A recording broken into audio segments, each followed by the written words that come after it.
నమస్తే. Welcome to our YouTube channel SSV stories. ఈరోజు మనం చెప్పుకోబోతున్న కథ పల్లెటూరి అమ్మాయి పట్నం అబ్బాయి పార్ట్ 68. ఓకే, ఇక ఏమాత్రం ఆలస్యం చేయకుండా కథలోకి వెళ్ళిపోదాం. అయినా అసలు ఎవరు ఈ ప్రియ? ఒకసారి తనని చూడాలని ఉంది అనుకుంటూ తల తిప్పి ఆ గొంతు వినిపించిన వైపు చూస్తాడు అతను. కానీ ఆ అమ్మాయి అటువైపు తిరిగి ఉండడంతో విహాన్కి ఆమె ఫేస్ కనిపించడం లేదు. ఆ రాహుల్ అనే వ్యక్తి మొహం అయినా చూద్దాం అనుకుంటే అతని ఫేస్ కూడా ఒక సైడ్కి ఉండడంతో అతని ఫేస్ కూడా కనిపించదు. బట్ ఇద్దరి మాటలు మాత్రం వినిపిస్తున్నాయి చిన్నగా. ఆ వాయిస్ వింటే మాత్రం విహాన్కి తనకే తెలియకుండా ఒకలాంటి హాయి కలుగుతుంది. అప్పటి వరకు పెళ్లి గురించి ఆలోచిస్తూ చిటపటలాడిపోతున్న అతని మొహమే కాదు, అతని మనసు కూడా కాస్త కూలైంది. బట్ అవేమీ అతను గమనించుకునే పరిస్థితుల్లో లేడు. విహాన్కి ప్రెజెంట్ ఆ వాయిస్ తాలూకు పర్సన్ మొహాన్ని చూడాలి అని గట్టిగా అనిపిస్తుంది. అక్కడేమో ఆ అమ్మాయి అటే తిరిగి చేతులు తిప్పి మరీ మాట్లాడుతుంది, కానీ ఇటువైపు అసలు తిరగనే లేదు. కాసేపు విహాన్ తను ఎక్కడ ఉన్నాడు అన్న విషయం కూడా మర్చిపోయి తొంగి తొంగి చూస్తాడు. అయినా లాభం లేకుండా పోయింది. ఆ అమ్మాయి చేతులు ఒక సైడ్ చెవి తప్ప ఇంకేమీ కనిపించలేదు. అది చూసిన విహాన్కి ఎందుకో చిరాగ్గా అనిపించింది. ఛ, ఈ అమ్మాయి ఎవరో, ఎలా ఉంటుందో చూద్దాం అనుకుంటే అసలు కనిపించట్లేదుగా అనుకుంటూ వెంటనే ఈ అమ్మాయి ఇక్కడ ఉంది అంటే ఈ ప్రియాది కొంపదీసి ఈ ఊరేనా, లేదంటే తను మా పెళ్లి కోసం ఆర్ ఇంకేమైనా పని మీద ఈ ఊరికి వచ్చిందా అని ఏవేవో ఆలోచిస్తూ ఆ ఇంటి వైపే చూస్తుండగా పక్కనే అటుగా వెళ్తున్న పెద్దాయన ఏంటి పెళ్ళికొడుకు ముందుకు వెళ్లకుండా ఆగిపోయాడు. ఓ అబ్బాయి, దారి ఇటువైపు రా వెళ్దాం, వాయిద్యాల వాళ్ళు ముందుకు వెళ్ళిపోతున్నారు అని పిలవగా స్పృహలోకి వచ్చి హో షిట్, ఈ ప్రియా ధ్యాసలో పడి నేను ఎక్కడ ఎలాంటి సిచ్యువేషన్లో ఉన్నానో కూడా మర్చిపోయి సిల్లీగా బిహేవ్ చేస్తున్నాను కదా.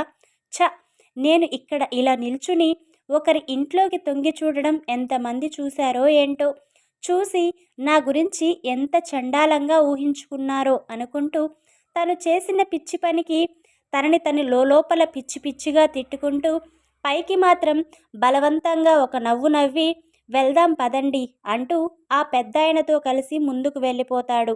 దారంతా మెరిసిపోతున్న లైటింగ్స్, అక్కడ అరేంజ్మెంట్స్ అన్నిటినీ ఓరకంట చూస్తూ అబ్బో, మావయ్యకి కొంచెం టేస్ట్ ఉన్నట్టు ఉందిగా, పల్లెటూరులో పెళ్ళి అంటే ఎంత వికారంగా ఉంటుందో అనుకున్నాను. బట్ ఇక్కడ మరీ దారుణంగా అయితే లేదు. కాసేపు కళ్ళు మూసుకుని ఎలాగోలా అడ్జస్ట్ అయిపోతే ఈ మొద్దుని పెళ్లి చేసుకుని ఇక్కడ నుండి వెళ్ళిపోవచ్చు అనుకుంటాడు మనసులోనే. పెళ్ళికొడుక్కి పెళ్లి మండపంలోకి ఘనంగా స్వాగతం పలుకుతారు. అవన్నీ అలవాటు లేని విహాన్ కాస్త కొత్తగా వింతగా చూస్తూనే వాళ్ళు చెప్పినవి కాదనకుండా చేసుకుంటూ మండపం వద్దకు చేరుకుంటాడు. మంగళ వాయిద్యాలతో కలిసి వచ్చిన పెళ్లి కొడుకుని చూసిన పంతులు గారు, బాబు సత్యం, మీ కార్యక్రమం అయిపోతే నేను నా కార్యక్రమం మొదలు పెడతాను. పెళ్లి కుమారుడిని తీసుకుని మండపం పైకి రండి, ఇక్కడ ఏర్పాట్లు అన్నీ పూర్తయ్యాయి, అబ్బాయి వస్తే పూజ ప్రారంభిస్తాను అని చెప్తారు. దాంతో సత్యం రఘురాం ఇద్దరూ హా పంతులు గారు తీసుకొస్తున్నాం అని చెప్పి దగ్గరుండి విహాన్ని తీసుకుని పెళ్లి మండపం మీదకి వెళ్తారు. విహాన్ని మండపం మీదకి తీసుకువెళ్ళిన రఘురాం గారు అతని చెవికి దగ్గరగా, ఇప్పటి వరకు ఎలా అయితే మాట వింటూ మన పెరు నిలబెట్టావో ఇంకాసేపు కూడా అలానే ఉండి ఈ పెళ్లి సవ్యంగా జరిగేలా మన ఇంటి పరువు పోకుండా నువ్వే కాపాడాలి. ఓకే, ముందుగా అదిగో అక్కడ ఉన్న దేవుని ఫోటో వద్ద ఈ పువ్వులు ఉంచి దేవునికి నమస్కరించి వెళ్ళి ఆ పెళ్లి పీట మీద వెళ్ళి కూర్చో. పెళ్లి కార్యక్రమాలు పూర్తయ్యే వరకు ఆల్మోస్ట్ అన్నిటికీ కుడి చేతిని కుడికాలిని మాత్రమే యూజ్ చేయి. మొదటగా కుడికాలు కుడి చెయ్యి శుభప్రదం, సరేనా? జాగ్రత్త. మొహాన్ని సీరియస్గా కాకుండా నార్మల్గా పెట్టి కాస్త నీ స్మైలీ ఫేస్ని అందరికీ చూపించు. ఇప్పటికే నిన్ను ఈ ఫోటోగ్రాఫర్స్ రకరకాల యాంగిల్స్లో ఫొటోస్ తీస్తున్నారు, వీడియో కూడా కవరేజ్ అవుతుంది. రేపు ఫ్యూచర్లో ఈ పెళ్లి ఫొటోస్ వీడియోస్ చూసుకుని ఆ రోజు అలా ఉండకుండా ఉంటే బాగుండేది అని ఫీల్ అయ్యే సిచ్యువేషన్ తెచ్చుకోకు. Enjoy every moment. లైఫ్‌లో పెళ్ళి అనేది ఒక్కసారే జరుగుతుంది. ఇలాంటి మూమెంట్స్ మళ్ళీ మళ్ళీ రావు. Always keep smiling my son అని చెప్పి అతని దగ్గర నుండి పక్కకి వెళ్ళిపోతారు. తండ్రి మాటలు వింటుంటే ఒకవైపు చిరాగ్గా ఉన్నా, మరోవైపు మాత్రం ఆయన మాటల్లో కూడా నిజం ఉందేమో అని ఏదో మూల అనిపించడంతో ఈ ఫోటోగ్రాఫర్స్ ఎలాంటి ఫొటోస్ క్యాప్చర్ చేశారో ఏంటో, అందంగా ఉన్నా అగ్లీగా క్రియేట్ చేయలేదుగా. అసలు వీళ్ళకి ఫొటోస్ వీడియోస్ సరిగా తీయడం వచ్చో రాదో. వీళ్ళు కూడా ఏ పల్లెటూరి బ్యాచ్‌నో అయితే ఖచ్చితంగా ఈ ఫొటోస్ చూడలేము. కారణం ఒక్కటి కూడా సరిగా ఉండదుగా. ఈ విలేజ్ పీపుల్స్ విలేజ్ వాళ్ళని కాకుండా మాలా సిటీలో ది బెస్ట్ ఫోటోగ్రాఫర్స్‌ని పిలిపించరుగా. వీళ్ళ దగ్గర నుండి మనం ఇంతకంటే ఎక్కువ ఆశించకూడదు ఏమో అని మనసులో అనుకుని పెదవి విరిచి ఎక్కడ తనని అలా కాప్చర్ చేస్తారో అన్న భయం రాగా ఫేస్‌ని నార్మల్‌గా మార్చేసి పెదవుల మీద తనదైన కిల్లింగ్ స్మైల్ కాదు కానీ ఒక రకమైన నవ్వుని మెయింటైన్ చేస్తాడు. ఆ మాత్రం స్మైల్‌కే ఆల్మోస్ట్ అక్కడ వాళ్ళు ఫిదా అయిపోతారు. అబ్బబ్బా! పెళ్ళికొడుకు నవ్వు ఎంత బాగుందో! అచ్చం అతని మొహంలానే అందంగా ముచ్చటగా ఉందిగా అనుకుంటారు. విహాన్ తన డాడ్ చెప్పినట్టే ముందుగా అక్కడ ఉన్న పువ్వులు తీసుకుని ఆ దేవుని ఫోటో దగ్గర ఉంచి కళ్ళు మూసుకుని దేవునికి 2 చేతులు జోడించి నమస్కారమైతే చేశాడు. ఆ దేవుణ్ణి మనసులో ఏం కోరుకున్నాడో అతనికి మాత్రమే తెలియాలి. దేవునికి దండం పెట్టుకున్న తరువాత కళ్ళు తెరిచి పంతులుగారి వైపు చూడగా ఆయన, బాబు వచ్చి ఇక్కడ కూర్చోండి, పూజ మొదలు పెడదాం అని చిరునవ్వుతో చెప్తారు. ఆయన చూపించిన పీట దగ్గరికి వెళ్ళి ముందుగా కుడిపాదాన్ని పెట్టి పీట మీద కూర్చుంటాడు విహాన్. విహాన్ కూర్చోగానే పంతులు గారు అతనితో పూజ మొదలు పెడతారు. విహాన్ ఇక్కడ పూజ మొదలు పెట్టక ముందే మంగళమేళంతో హారికాని కూడా మండపం వద్దకు తీసుకుని వస్తారు. ఆ మేళం సౌండ్ విన్న విహాన్కి విషయం ఏంటో చెప్పకుండానే అనుభవపూర్వకంగా అర్థం అయినా సరే తల ఎత్తి అటువైపు చూడాలి అన్న ఆలోచన కూడా రాలేదు.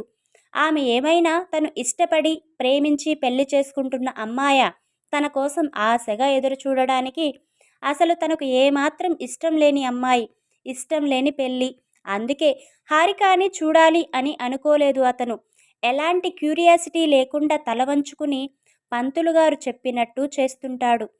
Light pink and sea green golden border పట్టుచీర, దానికి మ్యాచింగ్ సింపుల్ డిజైనర్ బ్లౌజ్, చేతికి మ్యాచింగ్ మిక్స్డ్ బ్యాంగిల్స్ వేసుకుని మెడలో ఒక చిన్న హారం, ఇంకో పెద్ద హారం పెట్టుకుని చెవులకి కొంచెం పెద్దగా ఉండే మ్యాచింగ్ కమ్మలు, నడుముకి వడ్డానం, చేతులకి వంకీలు పెట్టుకుని సింపుల్గా ఉండే పాపిట బిళ్ళ, చెంపసవరాలు, నుదుటున కళ్యాణ తిలకం, 2 చేతుల నిండుగా ఎర్రగా పండిన గోరింట, ఆ ఎర్రటి చేతుల్లో కొబ్బరి బొండం పట్టుకుని పక్కన బుజ్జి లాంటి వాళ్ళ అల్లరి మాటలకి సిగ్గుల మొగ్గవుతూ చిన్నగా నవ్వుతూ మండపం దగ్గరికి వస్తుంటుంది హారిక. హారికాని ఇంటి దగ్గర నుండే వీడియో తీస్తున్న వాళ్ళు రకరకాల యాంగిల్స్లో ఆమె ఫొటోస్ని ఎంతో అందంగా తమ కెమెరాల్లో బంధిస్తూ she is looking so beautiful, both are made for each other అని అనుకోకుండా ఉండలేకపోతారు.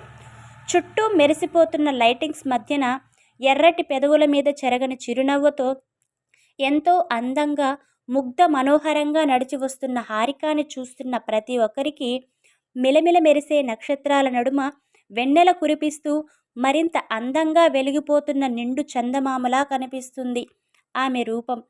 ఒకవైపు సినిమా హీరోకి మించిన అందగాడు విహాన్, మరోవైపు అతనికి ఏమాత్రం తీసిపోని అందాల రాశి హారిక. ఇద్దరినీ అలా పెళ్లి బట్టల్లో చూస్తుంటే చూడడానికి 2 కళ్ళు సరిపోవేమో అన్న భావన అందరిలో అయితే, ఇంతటి అదృష్టం ఏంటో అన్న కుళ్ళుతో నిండిన కడుపు మంట, అసూయతో నిండిపోయిన పిచ్చి చూపులు. అలా అందరి నడుమ నడుచుకుంటూ వచ్చి విహాన్లానే దేవునికి దండం పెట్టుకుని కొబ్బరి బొండాన్ని పంతులు గారికి ఇచ్చి విహాన్ పక్కన కూర్చుంటుంది హారిక. సిగ్గుతో కూడిన బిడియంతో ఆమె కూడా విహాన్ని చూడలేదు ఇంకా. విహాన్కి అయితే ఆమెని చూసే ఇంట్రెస్ట్ లేక చూడడు. ఇరువురు ఒకరిని ఒకరు చూసుకోలేదు కానీ ఒకరి పక్కన మరొకరు కూర్చోగానే ఒక్క క్షణం ఇద్దరి మనసులో తెలియని పులకింత కలిగింది. తరువాత ఏం జరిగిందో తెలుసుకోవాలి అంటే నెక్స్ట్ పార్ట్ వరకు వెయిట్ చేయాల్సిందే. మీకు కనుక మన స్టోరీస్ నచ్చుతున్నట్టయితే please like, share, comment and subscribe.